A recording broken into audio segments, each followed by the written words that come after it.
But that was really fantastic. And guys, now we are on our third of today's trio. We've heard about meal kits. We've heard about razors and face wash. Now, if you're like me, you've been relying on maybe an extra drink or two to get you through social isolation and working from home with little kids. So I'm pleased to welcome Helena from Haus. And we have, I believe, Lauren here from White Ops coming in to moderate. Helena, how are you doing? Hey, I'm good. How are you?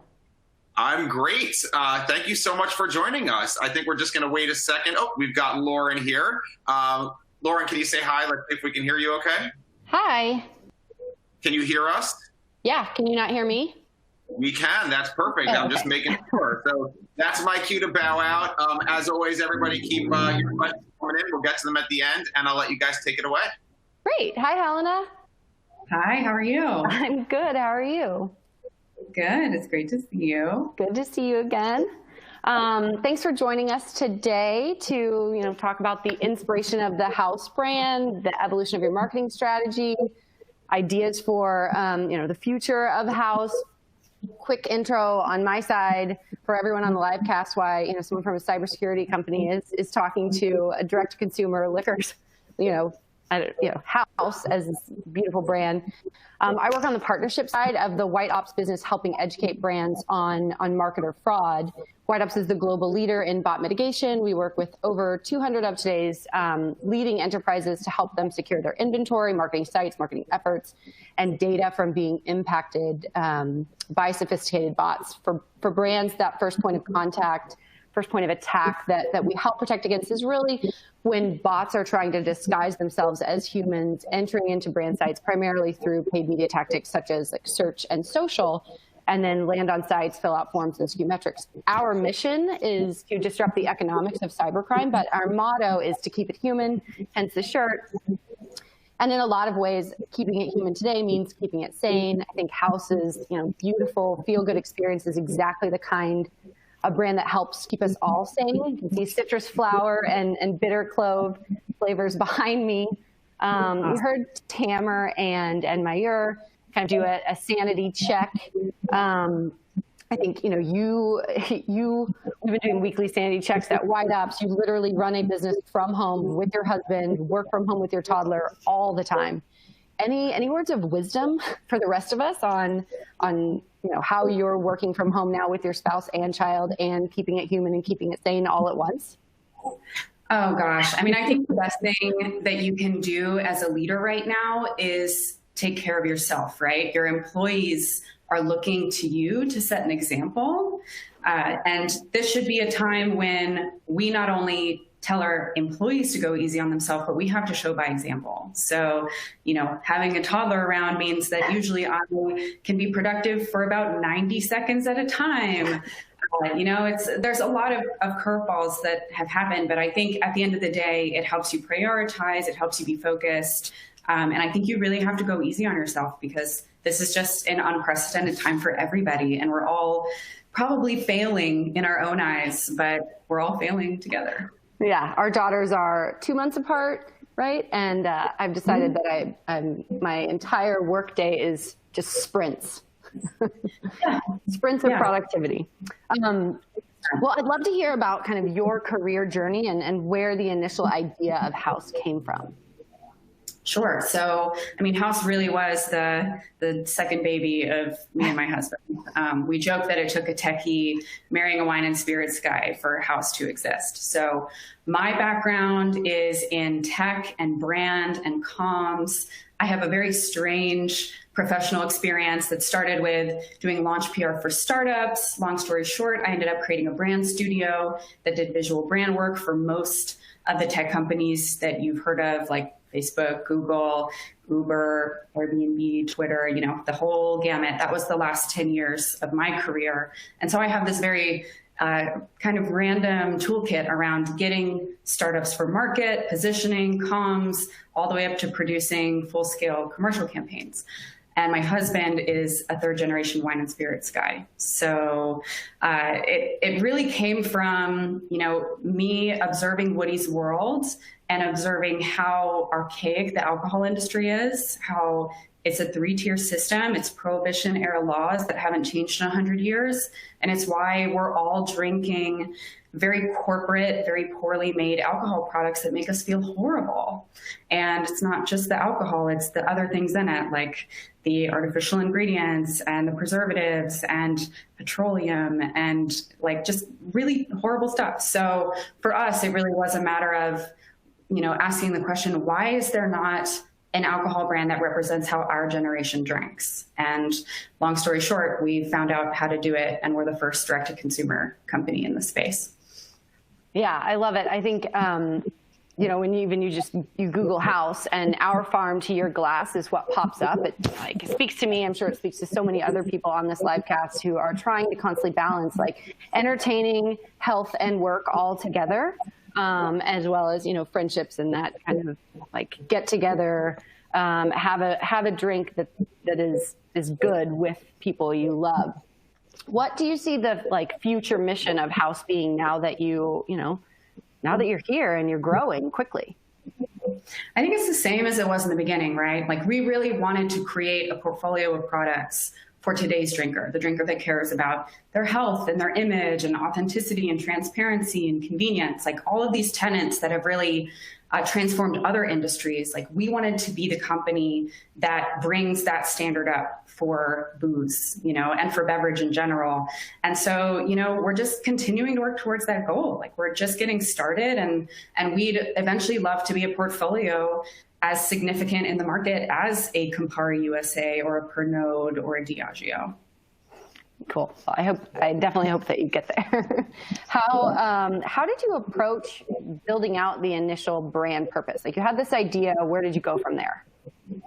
Yeah, the great thing we had going for us was, the brand kind of emerged from a very natural place, right? Woody and I we live on a grape farm. Woody is a farmer. Woody makes aperitifs and wine. We were a couple that had this problem around not finding a drink that really worked for us and was up to our standards. And so we made it ourselves. So luckily we didn't have to craft a brand story out of nowhere, right? We weren't grad students, at an Ivy League school that had to make it up. But I think the challenge that we faced as a brand was, how do we take this category of alcohol, aperitifs, which we make, which have been in Europe for a century plus, and they're a mainstay of drinking there, but in America, people don't really know what they are. So how do you build a brand around a product that's fairly unknown in the United States as a category, and on the internet very quickly, show someone where this product lives in their life, how it can improve their life, that they should gather their friends together, that they should drink it, and that they should share it. That really was the challenge. So for us, we took brand really seriously from the beginning, and every single touch point was considered, because you have one chance to make an impression. Yeah, I think it's clear from the website, social, the entire footprint of the brand. So then how did you take this kind of purpose and flesh out the feel that you wanted with all of those different touch points and the look and really, inspiration of what it felt like in the consumer's hands? Yeah, I think the philosophy that's really worked for us is thinking of replacing the idea of marketing with education. Right? How can we be valuable to a customer? And in a lot of ways, it's teaching them about drinking and teaching them about why they don't feel so good and teaching them about a new category of alcohol. So for us, it's very much a win if the entire category of aperitifs becomes better known, not just Haus. And you can see that through the site, right? We've got education built into the homepage. When you look at the photography, we have education built into the photos, right? You see where it belongs in your home. You see to gather your friends together. You see you can drink it at the table like a bottle of wine with dinner. All of that was really conscious, where we wanted to be able to instill education into every touch point, whether that's with words, whether that's with visuals. It really... for us, a real success was somebody really understanding how the product lives in their lives without ever having to speak to someone on our customer support team. Cool. And, so this creative mindset that your creative background, your creative mindset, but your creative approach, how did you then kind of marry the art and science of the launch? Yeah, it's a good question. I mean, a lot of the decisions that we made in the beginning were educated hypotheses, right? They weren't measurable. I mean, I can't tell you how many of my friends in Silicon Valley thought my approach was crazy. They thought, you shouldn't invest this much in brand and product up front. You should launch something that's kind of shitty to market, and you should A/B test it and iterate. I had more than one person say, "Oh, you should read Lean Startup," and I'm like, "I did read it 10 years ago. This is not what I'm doing." And I think it was a tough thing for people to kind of digest, that we were taking this sort of risk and investing so much into the brand up front. But at the same time, all the decisions we made were very considered with research. They were considered with bouncing, our storylines and our value props off of hundreds of people while we were fundraising, while we were sharing it with people we knew. So by the time that we, launched, we'd gotten these messages in front of many, many people, and we were able to see kind of what works and what doesn't. Yeah, I read that you had a massive wait list before launching. How did you go about generating this giant initial interest? And then how have your tactics kind of changed now that, you've fleshed out some of what works and what doesn't? Yeah, I mean, I think something that a lot of people don't realize is we didn't put any money into paid until we were 6 months in. So everything that we did to launch was organic. I'm a big believer in the press. My first career was in PR. I'm a big believer that, we can tell people what to do all day, but people are going to believe someone else, right? It's all about getting those third parties to vouch for you and to help tell your story for you, to add to your credibility. And so for me, it was very important for us to work with the press very early and figure out what of our story really resonated with them and see if we could share that. Luckily, because I had a previous career in PR, I had a lot of relationships that I could start with and kind of go from there. But of course, there were many people in the press who weren't very interested in the beginning, and we had to very slowly, continue to send them updates, continue to send them new products, and then eventually we caught their attention. But the other part was really word of mouth. I wrote a Medium post when we launched, and that was our biggest driver of traffic. And again, it was a shot in the dark, but I really thought that, the thing that really resonates with people when I talk about it to investors or friends is just our personal story and how we came to feeling like we needed Haus in the first place, and the problem of feeling terrible while drinking normal alcohol products. It's a problem that most people can relate to. And so just writing that story, it spread because no one was sitting around thinking, my goodness, I would love an aperitif company. No one was thinking that, but pretty much everyone was thinking, man, alcohol makes me feel horrible. And why is there not a better way to do this? So that helped. And, the rest really was word of mouth. People posted pictures of the packaging, people tweeted it. It was just incredible seeing it take off from there. What did that, was there a certain tipping point when you leveraged all these relationships to get this amazing kind of, neutral third party press support? Was it I would imagine there was kind of a trickle and then all of a sudden a waterfall? Was there one thing that fell into place that everything started coming about?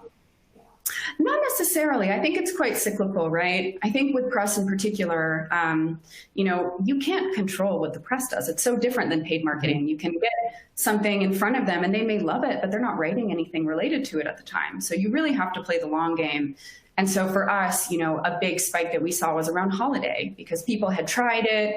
They're like, oh yeah, this is good. But they weren't sure when, the time would come that they'd write about it. But then we kept seeing ourselves on gift guide after gift guide. And we're seeing something similar now, actually. Obviously something we couldn't prepare for, but now that we're all locked in our homes, suddenly there's a huge spike in interest in alcohol delivery, and we're the only direct-to-consumer brand in the space. So suddenly we're finding ourselves on roundup after roundup of alcohol that you can buy online. So I think it's really about, just getting yourself out there and not knowing exactly when it's going to pay off and when exactly there's going to be some sort of event where everybody suddenly thinks you're relevant, but just knowing that it may happen if you invest the time early, right?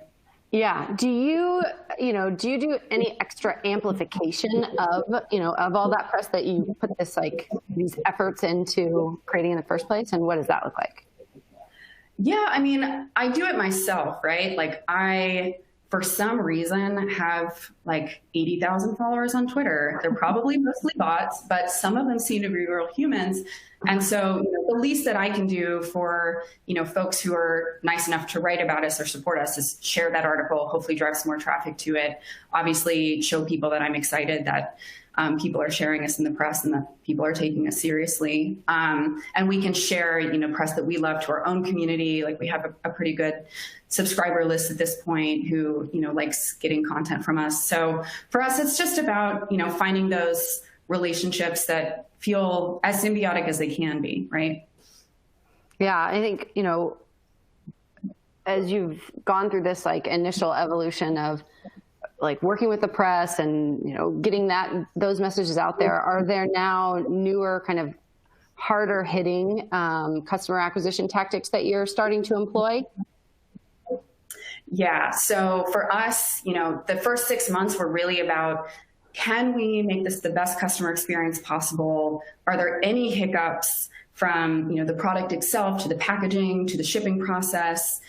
We just wanted to make it as flawless as we could before we really started putting gas on things and figuring out, what organic levers work, what don't. We've started putting money into paid now. I'm sure some viewers have received House ads at this point. But I get them now. Yeah, I'm really glad that we did, because, a lot of those messages or even quotes from, a Vogue or a Bon Appetit, we needed to get those first for people to really take us seriously. And so we're seeing just incredible efficiencies with our ads because we already had a pretty good idea of what imagery performed well, what messages performed well, obviously collected as much praise from the press as we could. And then, for us, it's also about expanding into other channels as well. We launched direct to consumer because we were able to just build something for the drinker without any of these traditional liquor middlemen telling us it was a horrible idea, because they all told us it was a horrible idea. And now that we have the audience and we have the leverage, that changes the game for us in terms of being able to negotiate with distributors or negotiate with bars and restaurants. For us, we were never going to be a corporate brand, so we never had the corporate leverage. But now we have the leverage of customers, and that speaks volumes when we're trying to get into retail or trying to get into more, restaurants and bars. Yeah, it's cool. You hear, David from Harry's on the session before us. Clearly, direct-to-consumer brand that's been around for a while and become, from an initial direct-to-consumer brand to a recognizable brand in homes everywhere. He mentioned that today's direct-to-consumer brands needing to do much more to stand out, to differentiate themselves. What has that looked like for you? Is that solely the press piece, or is that other, out of the box thinking? Yeah, I mean, when we started this company, we wanted to totally rewrite the book, right? It was okay, if we don't have to play the game, if we don't have to go and, kiss butts of distributors and go and hobnob with liquor writers, and if we don't have to play that game, then we can totally rethink everything, right? We can rethink what an aperitif should taste like. We can rethink what a liquor bottle looks like. We can rethink, how it arrives at someone's house. We can rethink what comes with the package. For us, it was about, we have the freedom to not play the game. So that allows us to totally just sit back and think, why does every liquor bottle look the same? And why is every aperitif really sweet and really bitter? We could really just think, it doesn't have to be that way. So for us, it's really been about approaching everything really differently and asking those questions of why are these institutions the way that they are? And does the drinker even want that? And that's really benefited us. I think it's not worked for us in terms of traditional liquor people. Again, they think that we're crazy and they think that this idea is absurd and it doesn't fit into their image of what a liquor company should look like, but we don't care. Yeah. And we're happy you don't. From kind of embracing data standpoint, how is House starting to build out more of a data strategy as you kind of, grow up into your sophomore year, and like what metrics are really proving to be key to you? Yeah, I mean, that's one of the most exciting parts about our business. I think there's people who are like, oh, cool brand, like whatever. People have no idea about what's under the hood, like we own our own production, we're super nimble, we're launching 9 flavors this month because we own, we're a fully vertical company. But what's very exciting from a data standpoint is we're the first company in the liquor space to ever have direct data on customers. One of our investor advisors is the former chairman and CEO of Campari USA. And he's like a liquor god. And he's the only one who actually believed in us in the early days. And when Jerry talks about us, he's like, you're not just building a product, like you're building Nielsen. It's something where alcohol companies have had to pay Nielsen millions and millions of dollars just to collect a rough aggregate of data on drinkers and what they're buying and where they're buying. And we, as we expand our portfolio, we not just have data on, what people are drinking in our store. We have, can make a heat map of neighborhoods, and we can go to retailers and tell them, how many people in their neighborhood have already purchased our product. Like there's so much to it. And on a more qualitative side, we have that direct relationship where we can have a dialogue where we can see what they want and what they're not into. And, we launched subscriptions because the number one thing that was requested of our community was a subscription. So we can make really smart decisions about where to go as a company. So it's one of those things where it's a very, very exciting, very young frontier for us. Yeah, it's like the holy grail of data for any company, much less a liquor company that traditionally you have to buy in a retail store. Totally. So, when thinking about how you need to make sure that every penny matters when you're a startup, right? You have to make all of your dollars work extra hard. How do you ensure, first of all, kind of the data integrity of those users that you're giving their first look at House, so that data funnel stays clean? And then, are there anything that ever happens on your site, the metrics where you just stare at it and you're like, is this real? Is this not real? Like, what is happening here? Yeah, I mean, that's the thing with organic growth, right? Like we're still like a 95% organic company. And even though we're doing paid, and last month, was our biggest month ever, still only 20% of those customers came from paid, even though 70% of them were new. And so for us, we like having organic be our primary, way of growing. But the downside is that it's less predictable. It's less measurable. You can't necessarily attribute them in the same way that you can attribute a customer that you acquired through paid. So, it's a little bit of a dance for us. We haven't seen any huge surprises because we've been really careful about how we test. Again, we could have thrown $100,000 into paid last month. That probably wouldn't be a good idea because we're still very young and we're still figuring out truly where our efficiencies are there. So we're trying to be careful. But in general, our philosophy, especially right now, is, appreciate the success that we've seen, but very much treat it as temporary because we have no idea what next month is going to be like. We're still a startup. We need to be very careful with how we spend, especially now, because we just have no idea what's going to happen. Like everybody could stop buying things in a month. We don't know. And we plan on raising another round of fundraising at some point, but we would like to, spend so conservatively that it's more of a choice than a need, right? So I think for us, it's very much riding that line between, okay, wow, we're seeing these efficiencies through paid, we should probably double down, but also we don't want to spend so aggressively that if the tides turn, it's hard to reverse. Yeah, I think, across the board, brands in general are like being more conservative, shifting their message. It's a kind of an unknown time. I'd love to hear from you really about the restaurant project and, capitalizing on helping restaurants that so many of us are passionate about in general in this environment. Yeah. So we just launched a project a week ago called the Restaurant Project, where we have essentially pivoted our entire business to making and selling products for restaurants and giving all of the profits to restaurants, which sounds kind of crazy. But for us, we were seeing our business grow during the pandemic, which is like, couldn't be more of a champagne problem, right? Like our business as a foundation is growing quickly. And so for us, we felt some sense of responsibility to look outside of ourselves since we weren't in a full crisis mode, right? We didn't have to lay off any employees. We didn't have to go into survival mode. So how can we make the most of the kind of toolkit and the resources that we have to make an impact in the rest of the food and beverage industry, which is crumbling, right? Like restaurants, the best restaurants in America are shutting their doors because restaurants aren't cash cows, right? They're truly a labor of love. And they just aren't sitting on a ton of money. So they're truly in a point of crisis.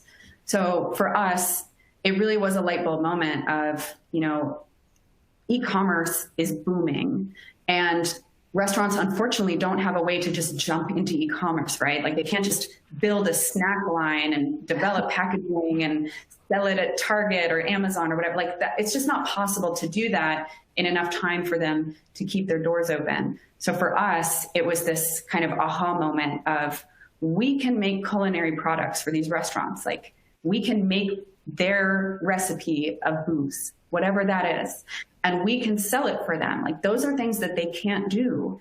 And we can give them a considerable amount of money with the scale of the internet, right? So we launched the project a week ago with 9 restaurants, 9 recipes that these chefs have created. And we just sent our first checks to them yesterday. We sent a lot of money. We sent well into the 5 figures to these restaurants. And that's incredible.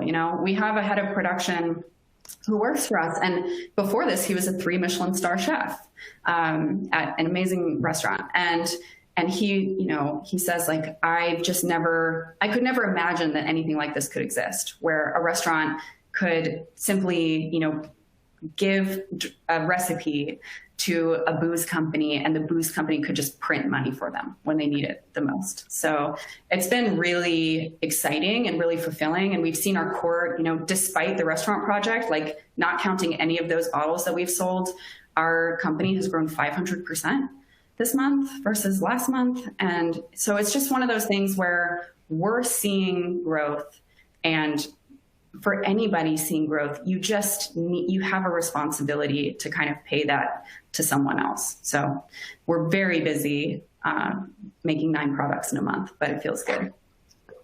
Well, good work that like we're all happy to support. Some phenomenal restaurants and recipes on your list there. I think, when you look at inspiration in general in today's environment, what are other direct-to-consumer brands that have inspired you, given especially your kind of like unique your unique offering? Yeah, I mean, a lot of my original inspiration for Haus came from the direct-to-consumer brand, like the OGs, like Everlane being so transparent with, everything from their materials to their margins, Glossier being this like amazing, just organic community and this amazing approach to content and, a woman-led company, and Away, who, took a category that was largely unsexy and filled a gap in a market that no one was looking at. Those are a lot of my kind of core inspirations. And right now, I'm just excited about what is generally happening in the beverage space, and even the food space, just watching people shift more towards, real ingredients, unconventional packaging, just really questioning, like, why have all of these conventions been the way that they are? Like, why are we okay with like mystery flavors that like don't have a source? And, why are we drinking these things? So it's a really cool time. Yeah. Yeah. What do you think, I think you mentioned e-commerce was like 17% of retail, and like clearly we're seeing this massive influx of more e-commerce. What do you think the future looks like kind of post COVID-19? Yeah, I mean, I think that a lot of what we're seeing now will probably linger, right? It's like there's going to be certain new institutions or ways of thought, again, where people are like, why were we doing it that way before, right? Like perhaps that's working from home. Perhaps that is e-commerce versus, going to a big box retailer. Like there's going to be a lot of us kind of questioning why things were the way that they were. I think at Haus, we built this company for a future that we believed in, which was a future where e-commerce was increasingly important to people, and a future where getting totally tanked while you're drinking isn't that important to people, right? And those two things are quite true now. And I imagine that for that and for many other behaviors that we're discovering now, like randomly Zooming your friends or virtual parties, or even virtual events, like we're going to start seeing people being like, this actually, there's something to this. And I'm not sure why we were spending all those resources on that other thing that didn't really do much. So I have a feeling that for commerce and brands in general, like it's a totally new ballgame that we're entering. Yeah. And then I think last question before we jump into some Q&A, there's this sort of inflection point where direct-to-consumer brands really become like major household name brands. What do you envision for Haus, 3 years down the line, 5 years down the line? And how does your marketing strategy evolve as you grow?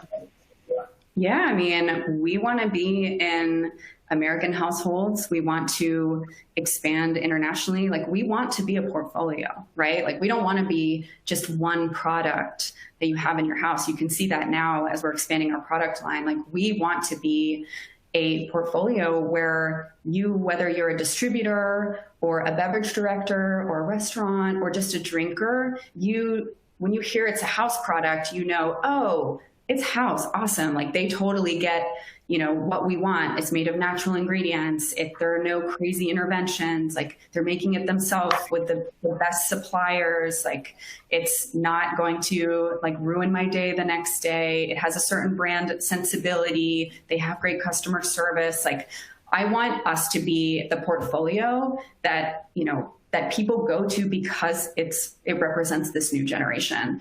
And I kind of just want to eat corporate liquor's lunch. What do you think about your marketing strategy is going to have to adjust as you grow? TBD, right? I think we're learning, as we exit our kind of core early adopter base, like are the messages that really appeal to them the same messages that are going to appeal to a much broader base of drinkers in America? Probably not. So it's really like lucky for us, we have a few different value props, but it's just about trying to figure out, does low ABV, that's a message that really appeals to this audience, but it doesn't appeal to this audience. They are really into the natural ingredients, or they're just into the cool bottle. Like really figuring out, how can we, meet the needs of different types of customers, and do we meet those needs? So it's the Wild West. Cool. Okay, it looks like we have some great questions lined up. Okay, so from Christopher John and Sue Lilly, are the majority of your new customers men or women, and what age group does Haus resonate most with? Yeah, so it's actually a pretty good split down the middle gender-wise, which I think is surprising to quite a few people. It wasn't so surprising for us because Woody's been making aperitifs for almost a decade now, and we found that those flavors also really split down the middle with both men and women. Bitter clove was designed to be a slightly more, I don't want to gender it, but a slightly more masculine flavor for the whiskey drinker, the kind of brown liquor by the fireplace drinker. And that's been really awesome to see a lot of men gravitate towards, because they didn't feel like they had a low ABV option that worked for them, right? They were stuck with White Claw. And so that's been really nice to see. The generation that we're seeing that it's appealing to, it's millennial, but that's also because we're millennials. The network that follows me and follows the brand are millennial. We very often get emails from people who are, a boomer generation who are like, why are you saying millennial? I like your product. Why are you leaving me out? And, we're not intending to leave them out. At the end of the day, we have a lot of people from many age groups that like us, but we are going after the segment of the population where we have the data and we know that the vast majority of them are looking for something like what we're making. Cool. Okay, so from Amia Douglas at BMS, what criteria do you use when deciding new flavors, product sizes, offering samplers, et cetera? Again, a lot of it is a very educated hypothesis from our end. We try not to involve the outside world too much in our product development. Because at the end of the day, like, we have a lot of expertise that we bring to the table there, particularly Woody, and the years that he's had just building flavor profiles. So for us, the way we go about it is we kind of turn to history to start, and we look for flavor profiles that are very prominent in drinking history, that have had success in other decades or other centuries, or flavor profiles that are very prominent in cooking or, culinary culture. And then figuring out, what are the other fruits and herbs and botanicals that really work with that flavor. So, our first two flavors were very inspired by traditional aperitif blends. And then we took that and we made it more of our own. And then ginger yuzu, our last flavor, was very much around, ginger has a place in drinking culture. It's in the Moscow Mule. It's in ginger beer. It's something that people are very familiar with and they appreciate. But how could we take that flavor and add, some more non-traditional components to it to really make it our own? So that's kind of the look into the process. And then if I had it my way, we'd probably test it a little more with the outside world, but Woody is an artist and he likes to wait to the last minute and not share it with anybody.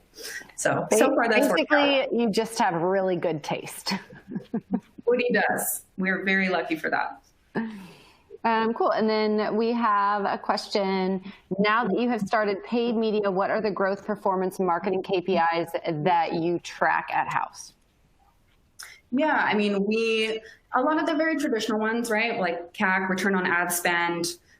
Those are pretty important to us. We're starting to work with lenders like ClearBank and Shopify Capital. So that, that makes us think, okay, how far can we take this ad spend? Like, what is the kind of lowest threshold of return on ad spend that makes this worth it to us where we don't lose money on those loans? Like, that's kind of how we think about it right now. And if we're seeing really strong efficiencies, we are open to putting more money into it and just kind of keeping an eye on that threshold around return on ad spend so that it doesn't get too inefficient. And we're also really curious, it's kind of TBD, how a customer that comes in through paid acts as a cohort versus the ones we're bringing in organically, right? Like, we have customers who come in organically, like, they're incredible. They're buying every 3 weeks, unprompted, regardless of launch, regardless of marketing, regardless of when they joined. They're really, really valuable customers.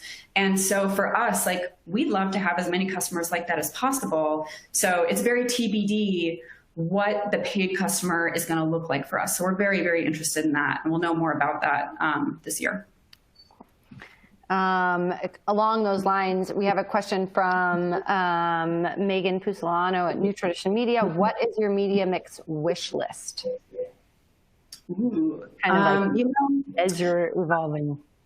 Yeah, I think the one thing that's missing that I am really interested in is affiliate, where, when I was doing PR 10 years ago, affiliate didn't really exist with publications. And now you're seeing it everywhere. It's like, oh, that Time magazine list of 100 best inventions, affiliate. Oh, like this list in The Strategist, affiliate. Oh, this like Goop product roundup, affiliate. Like, there's so much affiliate, which is brilliant on the part of media companies. Like, it's a great way for them to make money and still make content that's valuable to the customer. But we didn't have that in our budget when we launched as a company. So it was very interesting to get to know that landscape again and realize, like, wow, we're so lucky that we got press without any affiliate.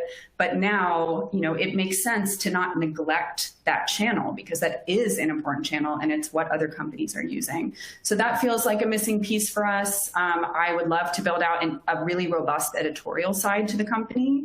But that's going to take a little bit more manpower, which we don't have right now. And I think for us, it's really like baby steps for us. Getting into paid alone was a big moment, and we're really happy to be seeing some returns. But my God, if I could have it all right now, I sure would like to have it. Great. So then we have, as a D2C company expanding into retail and getting distributors, have you experienced or foresee any channel conflict with respect to pricing, assortment, cannibalization of customers?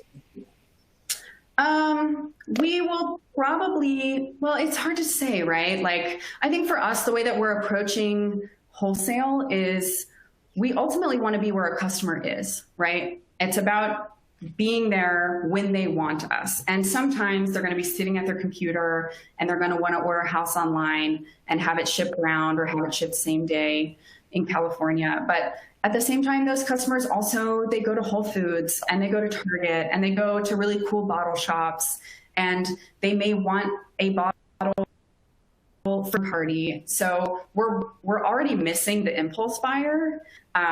So I think for us, it's partially an acquisition strategy for someone who is more of an impulse buyer, but at the same time, we want to just serve that customer where they are. And if there is some cannibalization that happens there, I think it's ultimately okay, because at the end of the day, if we stuck to our guns and decided to only sell online ever, just in case there was some cannibalization, it would be a losing strategy. Yeah. And so then it looks like you've got a whole new slew of customers lined up. So looking forward to my first monthly delivery. Is there a promo code? Ordering 2 now. We don't give away too many promo codes. Trying to keep those close. So lots of new support today. But also, can you please share how you see video fitting into your media mix, if at all, and kind of like ideal and authentic influencers in mind? Yeah, totally. So video, we actually have a couple of hard drives of video content that we've never used. We filmed them at a couple of our commercial campaigns, and just have been sitting on them because there's too much other stuff to do. But we just started incorporating a few video clips into our ads, and also, working on kind of animated ads that use text and photo, but it's moving. And that already has made a huge difference in our efficiencies with paid. So, the myth that moving ads perform better, like, it is absolutely true. So for us, we are all about video. And I personally, as a consumer, love video growing as a category on Instagram Live, on YouTube. Like, I am finding a lot of joy in watching mediocre content on Instagram from everybody. So there's some magic there that I really appreciate. And I forget a second question. Social influencers. So same yeah. kind of thing. Yeah, we haven't done any formal influencer work. For us, we've wanted to work with people who are very enthusiastic, kind of hype people for us. And a lot of those have been our investors. We have a very untraditional cap table. We have over 100 people on it. And that is not how most people end up fundraising for their company, but it happened for us at first, not necessarily by choice, because no one would write us a big check, but it ended up being this amazing thing where, a lot of really influential, connected people wanted to be on our cap table because they believed in the product. And watching them sharing this product with their very influential friends, and watching those people genuinely like the product and want to share it with their friends has been really awesome. And for us also, we're not too focused on immediate returns in terms of influencer seeding. We know for a fact that our product has been served in many, many A-list celebrities' homes. They've never posted about it, and we don't really care because they're sharing it with their friends, and their friends are sharing it with their friends. So for us, it's really about, like, can this just spread? Can this be a really wonderful product experience that people who are leading industries experiencing, people who are influential experiencing, and then just seeing how that plays out long term? Yeah, and then along the lines of expanding, from online video and kind of Instagram video, how does your appetite around like linear TV and CTV? Sorry, David, are we getting the wrap up sign from you? You guys, if you want, go for it. If you want to take one more question, that's fine with me. I'll pop back in a minute. All right. Okay, let's just answer. I mean, like, you have a ton of questions in here. People like really, love the Haus brand and message. So would love to hear, I think this last one around like, is there a future of Haus where you're also embracing like linear TV and connected TV, or are you really, a publisher and online content kind of brand? Yeah, I think for us, like, anything's game, right? We're very, very careful about how the brand is portrayed and how the story's told. But at the end of the day, you have to try stuff to see what works. So for us, like, we're game for whatever. And we want to reach as many audiences as possible because it helps us understand whether or not they're viable. So we're very pro experimentation. And I think it's very key to not be too precious about any particular medium, right? Because if you think it's not going to work for you, you ultimately don't know until you try. And ideally, you can do so in a way that doesn't take a considerable amount of time and money. But, you really just have to experiment to see what works. Cool. Well, this has been, like a wonderful afternoon for me. I hope for you as well. It's like, all right. People clearly want to like jump on, ask questions, and also buy the product. So win-win. Yeah. And I was going to say, if any of you have, other questions, like, I'm extremely reachable on Twitter at Helena, just Helena. You can ask me stuff whenever. I'm probably checking my phone. So I can always talk to you there. Yeah, no, this has been fantastic. I think you guys covered this already, but we got a lot of comments about new potential customers. So maybe I jumped the gun, interrupting that last question. I think maybe subconsciously I'm just itching for a drink right now. It's 5:30 almost on the East Coast, so maybe that's all. Again, I got 2 little kids here too, so that need to have a drink at the end of the day. We're stronger than ever. But this was fantastic. Thank you both so much.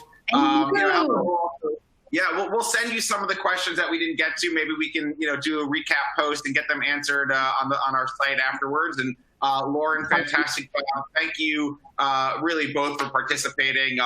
Thank you, and to the whole White Ops team for supporting today.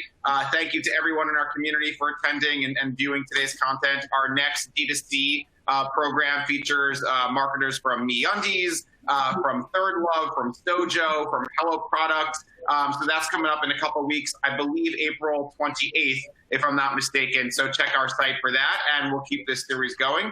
In the meantime, enjoy your Haus beverages that you're all about to try. Thank you, guys. 2:30 on the West Coast. I'm done. I'm going to have some. Exactly.